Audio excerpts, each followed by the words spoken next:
A'udzubillahi minasyaitonirrajim. Bismillahirrahmanirrahim. Assalamualaikum warahmatullahi wabarakatuh. Alhamdulillahirabbil alamin wassalatu wassalamu ala asyrafil anbiya wal mursalin habibi ilahil alamin nabil qasim Muhammad. Allahumma shalli ala Muhammad wa ala Muhammad wa ala ahli baiti thayyibin tahirin wa ashabihil muntajibin. Rabbi shrah li sadri wa yassir li amri wa hlul 'uqdatam min lisani yafqahu qawli. Bapak-bapak, ibu-ibu, duyufur rahman, duyufullah. Alhamdulillah kita kembali meneruskan pengajian kita, tadarus kita, dan mudah-mudahan bibarakatil Quran seluruh proses ibadah haji kita dimudahkan dan dilancarkan oleh Allah Subhanahu wa taala. Kita lanjutkan kajian kita sejenak. Wa amal ihram wa talbiyah bil miqat falya'lam anna ma'nahu ijabatan nida Allah farijun ayyakuna maqbulan wa akhsha ayyuqalu laka la labaik wa la sa'daik. Fakun baina raja'i wal khawf mutaraddidan wa an haulaka wa quwwatika mutabari'an ala fadlillah wa karamahu muttaqillan fa inna waqtul talbiyah huwa bidayatul amr wa huwa mahalul khatar. Terkait dengan ketika kita ihram, itu kan kita diharuskan ketika kita miqat itu untuk membaca talbiyah.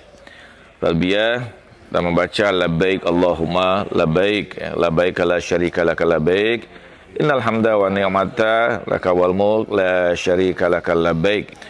Di miqat itu kita membaca talbiyah dengan suara yang kita keluarkan. Di sini dikatakan bahwa ketahuilah bahwa talbiyah itu maknanya adalah ijabah nida Allah. Itu adalah menyambut panggilan Allah. Jadi ketika kita sudah dipanggil oleh Allah Subhanahu wa taala, ketika Allah mengatakan walillahi ala nas hijjul baiti man istata'a ilaihi sabila, dan Allah mewajibkan kepada seluruh manusia untuk melaksanakan ibadah haji bagi mereka yang memiliki kemampuan. Allah memanggil kita untuk datang kepada Allah Subhanahu wa taala, ke rumah Allah, dan melaksanakan ibadah haji. Bapak Ibu, sebagaimana yang sering saya sampaikan, ibadah haji ini kan ibadah yang sangat luar biasa ya. Ini demonstrasi keagungan, kemuliaan Allah Subhanahu wa taala. Kita menyaksikan orang dengan beragam rupa ya, beragam suku, bangsa datang dengan beragam warna kulit, dengan beragam karakternya ya. Kita menyaksikan itu datang menyambut panggilan Allah ini. Semakin hari-hari ini semakin padat ya orang-orang yang melaksanakan umroh untuk menunaikan ibadah haji. Tadi aja kita ketika pagi sebelum subuh, sekitar pukul 3 kita ke sana, padatnya sudah luar biasa. Kalau dulu jamaah misalnya yang dari Cina itu kan tidak banyak ya. Sekarang luar biasa banyak. Walaupun biasanya jamaah Cina itu belanjanya paling sedikit. Kenapa? Karena di sini made in China semuanya. Banyak sekali kita lihat itu made in China ya. Tasbih pun made in China. Jadi ngapain lagi dia belanja gitu ya, dari negaranya semua. Nah, ini kita menjawab panggilan Allah, dan semua kaum muslimin ya dari segala penjuru datang menyambut panggilan Allah itu. Ini kan dahsyat Bapak Ibu ya. Betapa kita sebenarnya datang dari min kulli fajjin amik, kata Al-Quran, dari tempat-tempat sudut-sudut yang jauh, dari beragam golongan, dari tingkat pejabat yang sangat tinggi sampai rakyat yang paling jelata. Ada orang yang mungkin menabung puluhan tahun ya untuk bisa menunaikan ibadah haji ini dengan beragam coraknya lah ya. Jadi kalau kita melihat ini ya, kita berbaur dengan beragam sikap dan sebagainya. Di dalam tawaf aja kan ada orang yang mungkin tawaf jalannya santai, tapi ada yang kecepatannya mungkin 60 km per jam dan semua orang ditabrak ya kan. Nah, itu kita melihat pola yang beragam seperti itu. Saya bayangkan kalau semua berjalan dengan normal saja, itu tidak terjadi desak-desakan gitu. Tapi ini kan kita lihat ada yang dorong, ada yang ini. Begitulah kita melihat. Beragam karakter orang itu muncul ya. Bentuk, sikap, bahasa ya. Saya dengerin bahasa-bahasanya itu Sebagian besar kita tidak paham gitu. Karena tidak paham, saya ajak bahasa Indonesia aja gitu. Sama tidak paham gitu. Ya kalau bisa bahasa Inggris, bahasa Arab, atau bahasa Persia, saya bisa lah. Ini kita menyambut panggilan Allah Subhanahu wa Ta'ala, dan ini kita mengharapkan betul bahwa panggilan kita ini diijabah, diterima oleh Allah. Dan kita takut, wa akhsha ayyuqalu laka la labaik wa la sa'daik. Kita khawatir jangan-jangan Allah menolak ini, menjawab panggilan ini. Tidak, di sini la labaik, tidak aku terima panggilan kamu, wala sa'daik, bukan orang-orang yang bahagia, bukan orang yang selamat. Kita takut dengan itu gitu. Kita manggil-manggil justru kegeeran kita doang gitu. Karena bisa terjadi bahwa Allah menolak kita, menolak panggilan kita itu gitu. Kenapa? Ya tentu saja kalau orang datang itu hanya sekedar datang, tidak dengan hatinya, maka bisa terjadi bahwa Allah sebenarnya tidak menerima kita ya, tidak menerima panggilan kita kalau cuma sekedar lisannya saja gitu. Tapi yang Allah inginkan tentu panggilan itu datang dari lubuk hati kita. Ketika kita membaca talbiyah itu, betul-betul talbiyahnya dengan niat yang sungguh-sungguh dari hati kita. Bukan cuma lisan saja, bukan hanya manis di bibir, tapi hatinya kosong. Salah satu sifat Allah itu al-ghayyur. Al-ghayyur itu berarti Allah itu pencemburu juga. Kenapa? Anda menyebut memanggil dia, tapi hati Anda pada sesuatu yang lain. Sama aja, kadang-kadang kita jengkel juga, kita ngajak ngobrol orang, tapi orang sibuk dengan HP-nya misalnya kan. Tidak memperhatikan kita. Allah juga begitu. Kita memanggil dia, menyambut panggilan dia, tapi hati kita pada sesuatu yang lain gitu. Nah ini tentu Allah tidak menginginkan itu. Jadi ketika kita talbiyah, hendaknya setiap ucapan talbiyah kita itu memang keluar dari hati kita, keluar dengan keseluruhan diri kita. Jadi karena itu tidak cuma sekedar lisan saja, ikutilah dengan hati kita. Kita membaca betul-betul talbiyah, hati kita juga membaca talbiyah, menyambut panggilan Allah. Ini betul-betul panggilan Allah pada kita. Yakini bahwa apa? Kedatangan kita ke tempat ini memang Allah yang panggil kita. Allah yang menggerakkan kita. Bukan karena keinginan kita sebenarnya. Kita menjalani panggilan Allah yang Allah sudah letakkan di hati kita. Imam Al-Ghazali itu mengatakan begini, menarik. Imam Al-Ghazali itu dalam Ihya mengatakan, kalau seseorang itu terjaga di tengah malam untuk melaksanakan ibadah, sesungguhnya Allah itu rindu kepada dia. Sehingga Allah panggil dia untuk bangun di tengah malam itu, untuk beribadah kepada Allah, untuk bermesraan dengan Allah. Sama, jadi kalau kita malam-malam di sini bangun, alhamdulillah Bapak Ibu ya, malam-malam bangun semua sih gitu. Insya Allah. Cuman malamnya itu ada tengah malam, ada yang sudah hampir subuh. Ya kita umumnya kan insya Allah lah kita memanfaatkan kesempatan kita di sini. Malam saat yang paling enak untuk kita ibadah. Kalaupun mau tawaf sunnah, setelah itu kita sholat, berdoa, mengadu pada Allah, memohon, menyebutkan nama-nama orang-orang yang dekat dengan kita, atau menyampaikan doa-doa orang yang menitipkan doanya pada kita. Itu kesempatan-kesempatan yang luar biasa. Pertanyaannya, di tempat mana lagi yang lebih luar biasa dibandingkan di depan rumah Allah ini? Saya pernah satu peristiwa Bapak Ibu ya, dulu sekali udah lama. Ada seorang mahasiswi ikut haji tahun 90 berapa itu. Dan dia ada persoalan. Sampai pada saya dia ngomong, Ustaz ada doa nggak untuk saya ini? Saya bilang, baca aja doa apa gitu kan, tapi apa? Saya punya persoalan besar. Saya bilang apa? Saya ini lahir perempuan, tapi usia 14 tahun tumbuh kelaki-lakian pada diri saya. Sehingga saya ini bingung sekarang ini. Saya ini perempuan atau laki-laki gitu. Wah saya bingung juga doanya sih. Apa doanya? Saya bilangnya datanglah ke depan Ka'bah itu. Berdoalah di hadapan Allah. Biar Allah berikan yang terbaik. Apakah dikembalikan sebagai perempuan atau betul-betul dijadikan sebagai laki-laki gitu. Karena kalau ACDC itu susah Pak ya. Ya itu betul-betul ini apa bahasa Arabnya khunsa gitu ya. Walaupun ada yang khunsa-khunsaan, kalau itu betul-betul itu karena secara alamiah. Ada juga yang siangnya tono malamnya tini. Itu lain lagi. Wah, saya ke itu juga ada, Pak, di Ternate di Maluku Utara gitu. Jalan dia dengan PD-nya gitu ya. Fakun baina roja'i wal khauf mutarradidan wa an haulika wa quwwatika mutabarian.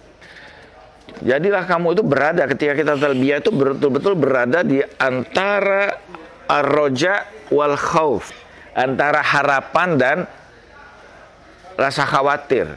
Kita tuh kan harus selalu berada di antara harap-harap cemas, Pak. Tidak mendasarkan hanya pada harapan saja sehingga hilang rasa khawatiran kita. Oh, tenang aja, Allah itu Maha Kuasa. Tenang aja, Allah itu Maha Penyayang. Tenang aja, itu harapan. Allah Maha Pengampun. Kalau kita hanya pada satu sisi, sehingga kita akan menganggap seluruh keburukan, kejelekan kita itu sesuatu yang ringan aja. Tapi pada saat yang sama orang hanya harus punya sifat khauf juga, rasa takut. Tetapi takut juga tidak boleh kan takut saja. Karena orang kalau takut aja dalam hidup, itu tidak akan bisa berkembang, Pak. Jadi Allah menginginkan kita tuh berada di antara kedua hal ini, antara ar-roja dan al-khauf, antara harapan dan rasa khawatir. Walaupun Al-Quran itu menggambarkan ada 3 jenis lah harapan itu kan. Ada pertama Allah mengatakan yarjuna tijaratan lan tabur. Dia mengharapkan perniagaan yang tidak merugi. Apa perniagaan tidak merugi itu? Perniagaan kita dengan Allah Subhanahu wa taala tidak akan pernah merugi, Pak. Kenapa? Karena likulli hasanati falahu asyrun amsalihha. Karena setiap kebaikan yang kita lakukan untuk Allah, Allah lipat gandakan ganjarannya. Jadi bagaimana mungkin kita akan rugi? Kalau perniagaan kita sesama manusia, bisa untung, bisa rugi, bisa balik modal aja. Nah, kita harus berada di antara itu. Dalam hidup ini kita berada seperti itu. Ketika kita talbiyah juga, kita harus berada di antara harap dan takut ini. Menjaga rasa takut, khawatir amal kita tidak diterima, ibadah kita ditolak, doa kita tidak mustajab misalnya. Itu rasa takut yang harus ada. Jadi orang harus berada di antara dua hal tersebut. Wa an haulaka wa quwwatika mutabarian. Dari daya atau kekuatan kita melepaskan diri. Artinya kita menganggap ketika kita dalam proses ini sebenarnya hamba yang tidak punya daya apapun gitu. Anda tidak bisa dengan kekuatan Anda mengatur segala sesuatu. Sehebat-hebat kita, Pak, sehebat-hebat kita, tetap aja kita tidak bisa mengatur hidup kita. Orang sekaya apapun tetap mati juga. Tidak bisa dia ngatur kemudian, wah saya mau hidup 1000 tahun lamanya. Itu orang yang sedang jatuh cinta, Bu. Tapi kalau patah hati, dia berkata apa? Kembalikan aku pada rahim ibuku. Daya kita ini apalah. Kita hebat itu, kita luar biasa itu paling berapa tahun sih dari usia kita? Kita mulai menanjak biasanya itu pada usia 30. Dari 30 sampai kemudian 50. Setelah 50 turun lagi, Pak. Mulai turun lagi. Bahkan sampai kata Al-Quran, likaila ya'lamu min ba'di ilmi syai'ah. Kami panjangkan umur orang-orang itu sampai mereka tidak tahu lagi apa yang sudah dia ketahui sebelumnya. Jadi kalau kita tiba-tiba cari kacamata kita kebingungan gitu kan, tiba-tiba anak-anak bilang, itu kacamata itu udah tanda-tanda. Jadi kita betul-betul dalam proses haji ini Bapak Ibu menyerahkan pada Allah Subhanahu wa taala. Ini semua bukan daya upaya kita. Ini adalah ketentuan, ketetapan Allah. Apapun yang terjadi pada kita, kita serahkan semuanya kepada Allah. Biarkan. Jadi selama ini kan kita mencoba untuk mengatur semuanya. Sekarang kita coba biarkan Allah mengatur semuanya pada diri kita. Kita berserah diri, kita merasakan di hati kita apa sih keinginan Allah pada kita ini. Selama ini kan hanya keinginan kita aja yang kita pikirkan, yang kita dahulukan. Tapi pernahkah kita berpikir tentang apa sih keinginan Allah pada kita? Salah satu falsafah kita istikharah misalnya, dalam setiap aktivitas kita, dalam ketetapan-ketetapan yang ingin kita pilih, itu adalah upaya kita untuk mengetahui kira-kira keinginan Allah terhadap kita dalam hal tersebut apa sih? Karena keinginan Allah belum tentu sesuai dengan keinginan kita. Dan dalam kehidupan kita, kita selalu mendahulukan keinginan kita, lupa sebenarnya apa sih yang Allah inginkan kepada kita ini. Wa ala fadlullah wa karamahu muttakilan. Dan pada kemuliaan Allah, keagungan Allah, ketinggian Allah kita bertawakal. Tawakal itu dari kata wakala, Pak. Menjadikan Allah sebagai wakil kita. Jadi orang yang bertawakal itu betul-betul dia menyerahkan urusannya itu Allah yang pilihkan. Akhir doa Kumail itu kan ada waf'al bima anta ahlu. Lakukanlah apa yang menurutmu lebih utama kepadaku. Kita ini kan selalu minta-minta sesuai keinginan kita. Tapi apa sih keinginan Allah kepada kita ini? Bapak ibu itu dihadirkan Allah, tidak ada duanya. Ada perjalanan kehidupan sendiri, ada pengalaman kehidupan sendiri masing-masing. Sahabat saya seorang penerbit buku dan penulis juga, almarhum ya, bilang kalau kita ini bisa menuliskan kehidupan kita masing-masing, maka kehidupan kita itu menjadi satu buku yang sangat luar biasa. Kenapa? Karena setiap orang punya pengalaman kehidupan masing-masing. Dan beragam hal, walaupun dia lahir kembar, pasti pengalaman kehidupannya berbeda, Pak. Yang jelas pasangannya berbeda gitu. Ini kan Allah jadikan kita itu spesial, spesifik. Artinya bahwa setiap kita ini dihadirkan oleh Allah punya amanat khusus. Saya tidak bisa menjadi Pak Herlambang. Dan Pak Herlambang mungkin tidak bisa juga memerankan apa yang ada pada Pak Umar. Karena masing-masing Allah tetapkan kita dengan spesifik kita masing-masing. Dan setiap itu pasti ada amanatnya masing-masing. Walaupun kita ini kecil sekalipun, tapi dalam kehidupan ini pasti punya makna. Pesawat Pan American itu pernah jatuh, Pak. Hanya karena satu bautnya lepas. Baut buntut belakangnya itu lepas satu. Langsung dia jatuh. Artinya satu bagian yang sangat kecil, tapi itu bisa merubah banyak hal. Imam Ali mengatakan, la tazunnu annaka jirmun shaghir fa innaka alamul kabir. Jangan pernah kamu mengira itu kamu itu tetesan debu saja. Kamu itu ada alam raya yang besar, yang luar biasa. Ada uminka wadawa unfika. Penyakit itu dari diri kamu. Obatnya juga ada di dalam diri kamu juga. Kita ini dihadirkan Allah secara spesifik, punya tugas khusus dalam kehidupan kita, punya perannya masing-masing, dan setiap peran itu tidak bisa kita nilai, ini lebih utama dari yang itu. Belum tentu. Bisa jadi walaupun tadi sepertinya kecil, tapi bisa menentukan juga. Jadi setiap kita punya amanat kita masing-masing, punya tugas kita masing-masing dalam kehidupan ini, dan Allah jadikan kita spesial. Karena itu semua yang ada pada kita ini kan semata dari Allah Subhanahu wa taala. Wa ala fadlullah, kemuliaan Allah wa karam muttaqilan. Kita bertawakal. Fa inna waqtu talbiyah huwa bidayatul amr wa huwa mahalul khatar. Talbiyah itu adalah kepermulaan satu hal yang sangat besar, dan ini satu keadaan yang sangat kritis. Mahalul khatar. Posisi yang sangat berbahaya. Kenapa? Karena kepermulaan ini juga akan menentukan bagaimana proses dan bagaimana akhirnya. Sebagaimana pepatah kita itu kan mengatakan, kalau air itu di muaranya keruh, maka hilirnya pun akan keruh. Jadi kalau di awal ini sudah sesuatu yang salah, maka berikutnya juga akan menjadi terus persoalan. Karena itu harus kita berhati-hati dalam konteks awal dalam proses ini.